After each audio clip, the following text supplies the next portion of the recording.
You know what? Maybe people have a point. Why should I, a 21-year-old adult, judge modern reboots harshly? After all, they are made for kids, so what would I understand? It's not like Teen Titans or Thundercats was made for kids, and thanks to this new point of view, I have changed what I was going to review today. I was originally going to review Rugrats, just some dumb baby show dealt with a lot of dumb baby issues like death of a parent, childhood trauma, and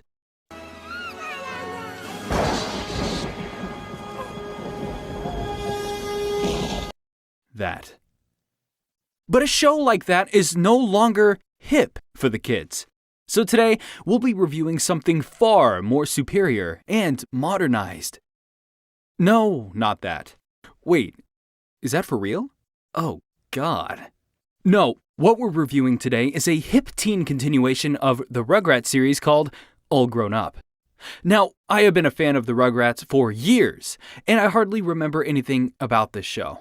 Unlike the Rugrats, which I can name a ton of episodes at the top of my head, I can't remember a single thing about this series, but I'm sure this show will tackle the hard-hitting topics the original show did, like the episode we will be reviewing today called Oh, we are in for a treat.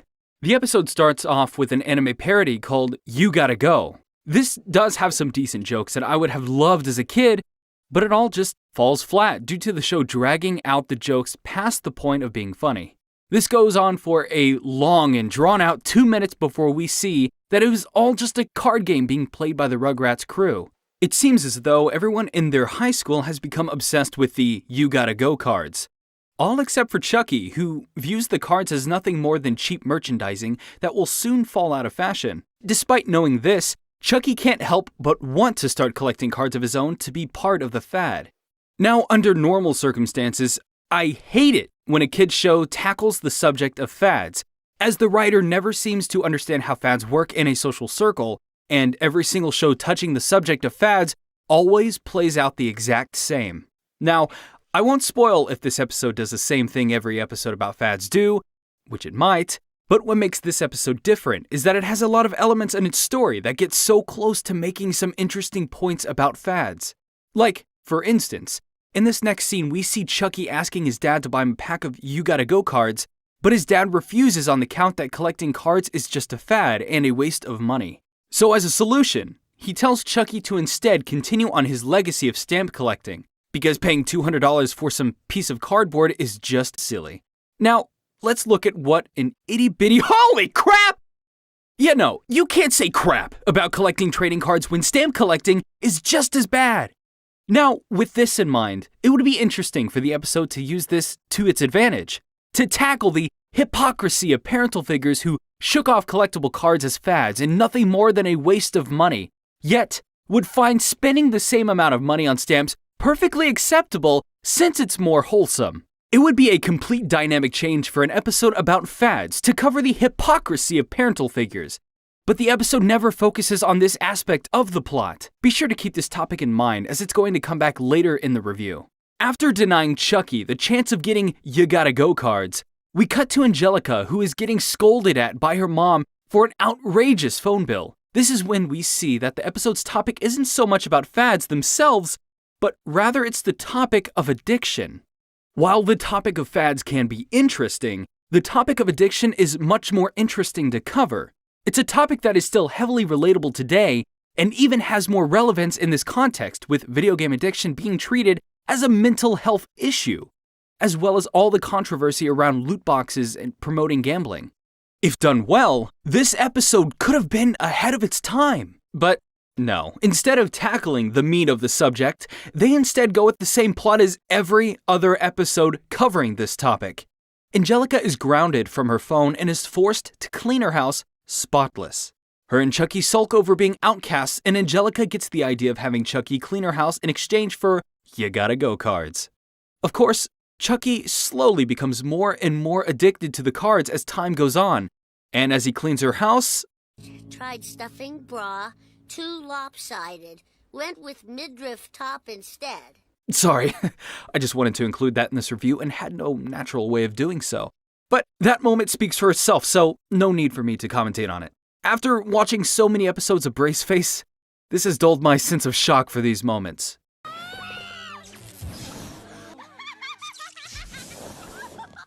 But apart from that, I couldn't put it in naturally because for the next few scenes, nothing interesting happens. Chucky just duels more people, wins more cards, and becomes too obsessed with the game. And what I find funny is that all of Chucky's friends act like the fad is over, and that Chucky should just move on. Yet, You Gotta Go cards are a parody of Yu-Gi-Oh cards. And last I checked, Yu-Gi-Oh is still around to this day. I mean, I dropped off the game after synchro summons were a thing, but they are still around. So it's just funny to see how these shows try parodying Pokemon and Yu-Gi-Oh as fads, and that they eventually disappear, yet they are still popular to this day. And if you want to make a fad parody, try parodying Bakugan. Those are never coming back. That's not Bakugan. Another anime parody, which is far worse than last time. Chucky finally faces off with the school's most popular duelist, who Chucky loses to on the first turn, and loses all of his cards. You know what? Yeah, no, I get it now. I can understand how a card game can go out of fashion. Even if you lose, you have to give up all of your cards to the winner. So, who sets it up so that if you lose, you have to give the winner every card you own? Giving up one valuable card, fair. Becoming someone's lover, sure, acceptable. Giving up your grandpa's soul? Time a dozen? Yeah, it's kind of understandable that losing all of his cards that Chucky would be itching to get more. And this isn't even about addiction, so just as much as Chucky wanting to avenge himself. But as he goes to get more cards, Angelica cuts him loose as her mom ungrounded her from doing such a good job cleaning the house. So Chucky takes the next logical course of action and trashes his own house looking for stuff to sell. He remembers the stamp collection his father gave him and decides to go sell the stamps for more cards. Now, this is by far the strangest part of the episode to me. None of the logic here makes any sense. So Chucky takes his stamp collection to an actual game store and actually trades his stamps in for card packs. Never before have I seen a game store willing to take stamps as currency. It would have made more sense for Chucky to go sell them at a pawn shop or even sell them online. But to trade them in an actual game store just blows my mind. Not to mention that each stamp isn't even worth the same. I refuse to believe that each individual stamp is worth a pack of cards. Heck, the guy sitting at the counter doesn't even inspect the stamps. He just takes them and hands over a pack of cards. Some of those stamps could be worth hundreds of dollars, and Chucky's just getting ripped off without a care in the world. I know it's dumb to put so much attention into this one tiny aspect of the episode, but I have never been so blown away by the sudden spike of stupidity in an episode's logic. Not to mention that when Chucky is opening the pack of cards, he is saying that he already has every card in the pack he opens. Yet, we saw that Chucky lost all of his cards in his earlier duel. I know that they wanted to throw in a jab at duplicate cards, something every card collector can relate to. And even with it tying into the whole loot box controversy, this is some terrible consistency in the episode's logic. Anyways, Chucky sells all of his stamps and still doesn't get the one card he needed. After falling as low as he could get, Angelica comes by to comfort him with the fact that she was addicted to her phone and knew what it was like to lose it. This leads into my favorite line in the episode. Don't worry, I didn't tell anyone what was in your diary. Angelica then gets coerced into getting Chucky's stamps back, and Chucky returns home to put the cards away forever. And then the episode ends with Chucky wanting to go to the post office to get some new stamps for his collection. So, the lesson learned here is, trading cards are nothing but a fad, but stamp collecting is a real wholesome hobby. Yeah, this episode has a lot of issues, most of which I've stated already, but the one big issue with this episode seems to be that they have no idea what they wanted to do.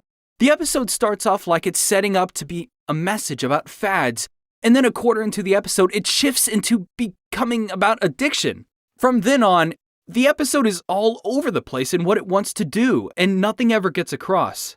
At least, clearly. There was so many neat ways the episode set up its plot, but instead of doing something new, like focusing on the social aspects of what it's like to be in the life of a high school kid who doesn't follow the fad and is left out of the social circle, it instead went for a generic plot device every other cartoon uses.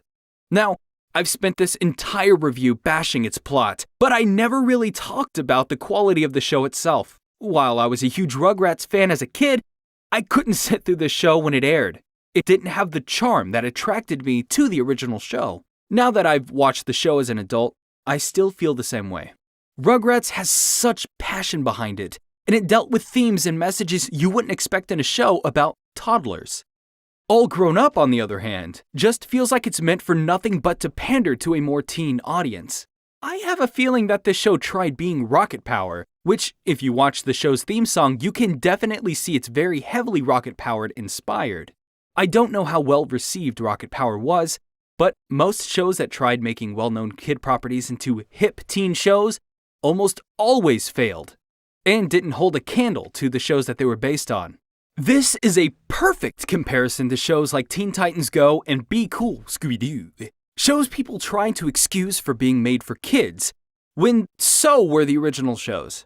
But the original shows had so much care and passion behind them that they stand the test of time, while the modernized shows will become outdated like those hip teen shows of yesteryear. Sorry, got a bit sidetracked there, but yeah, All Grown Up isn't that great of a show. It may have some redeemable qualities, but you're going to have to really dig deep to find them, which, as of right now, I'm not feeling it. I'm not I don't want to dig any deeper than this episode I chose to review. But anyways, thank you guys for watching this video. Be sure to subscribe and help support future content on this channel, and I'll see you guys in the next video.